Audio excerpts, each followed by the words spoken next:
Hey, good morning. It's Dr. James. I do hope this message finds you and your loved ones peaceful, safe, and well. In total honesty, I was getting ready to have a completely different message, but just before I pushed the go button, the message signal came on and said, hey, you got a message. And I could see it just enough to say, whoa, this is cool. And it was somebody who was commenting on a video I did a few days ago about love and relationship during this experience of coronavirus, but also looking at the entire relationship I've been having with my wife, Deborah, for 27 years. And I had mentioned about the necessity that I am learning that it's more important to love than it is to win. And this person wrote back and said, oh my gosh, that just cut to the core of everything. So I want to unpack that this morning with you because I think it's so critically important right now.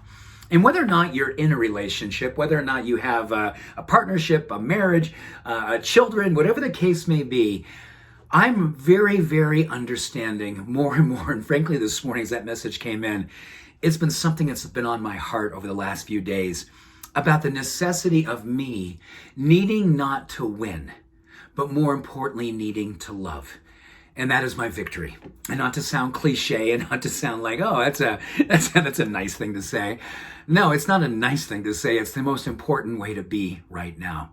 I don't know about you, but aren't you understanding more and more that as you kind of go on the spiritual path and you're pursuing human potential and you want to do all of these things to rise up and be a beneficial presence on the planet and be a beneficial presence in your home to the ones you love, you really find yourself more and more. I think the thing that I'm learning through this whole coronavirus and the lockdown and quarantining, oh my goodness, is that my ego has really, really softened. It's necessary.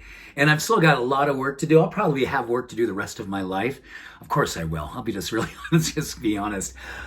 But right now, I think what I'm learning, and I want to invite you into this experience, the love lesson of needing not to win. And how that can apply outside of your home, outside of your marriage, outside of your partnerships.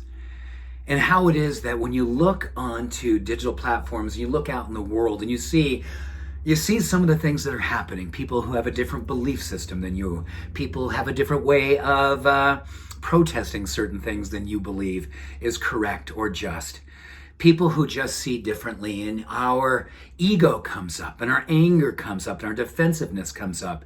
And all of that judgment is, if you understanding how it is that the ego works, it's the wanting to win.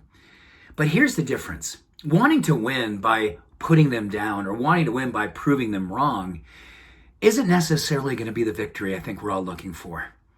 I think that we win by winning them over. And the only way that I believe we win any other human being over is by going for the love versus the win. Learning how to love in spite of not necessarily winning the argument, proving them wrong, sharing some document, sharing some video and posting and saying, there, see, you don't know what you're talking about. Here's what the correct thing is. I win.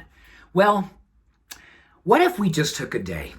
And maybe that day is today. We experiment when anytime this comes up, a post that you don't agree with, someone says something you don't agree with, somebody does something that really just makes you I need to prove them wrong. I can't stand when people say that thing. I don't like when people wave that particular whatever it might be.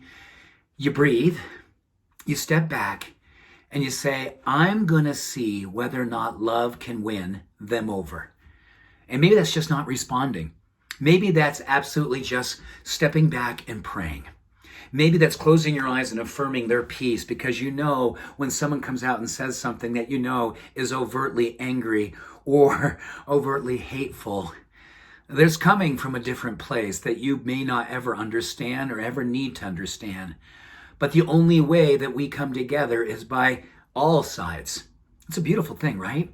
So if you're one of those people who loves to post angry, loves to show things that are not necessarily love, you've got work to do too. And we all do. That's the beautiful thing. It's funny, right? Because the ego does have a position. And the position is survival. The position is feeling like it's right. I believe today could be a celebration of being love. And I'm not being Pollyannish. I'm not being delusionally optimistic because I know that's not going to be for everyone. But let us have it be for us. Let us do something heroic with the way that we go for the love versus the win. And let's just see how it feels. Let's see how it feels not to engage with hate, not to try to prove what we believe is wrong, right, and do it in a way that marginalizes someone and makes them feel less than, or brings up more anger for them. If we don't have something good and loving to bring into the energy field, let us do nothing other than pray good and love into the energy field and say nothing and write nothing and absolutely just be. Be in the presence of love, because it does win. It wins in ways that we'll never understand fully because the quantum field is so much bigger than all of us. That's a good thing, right? Because it is bigger than all of us. So with that, I surrender. I'm open. I'm going to do my best to be love and not necessarily need to win, because the victory is in the heart's mission, being alive to the degree that we serve, serving through love out loud. Much love and every blessing. Have a beautiful day. Bye for now.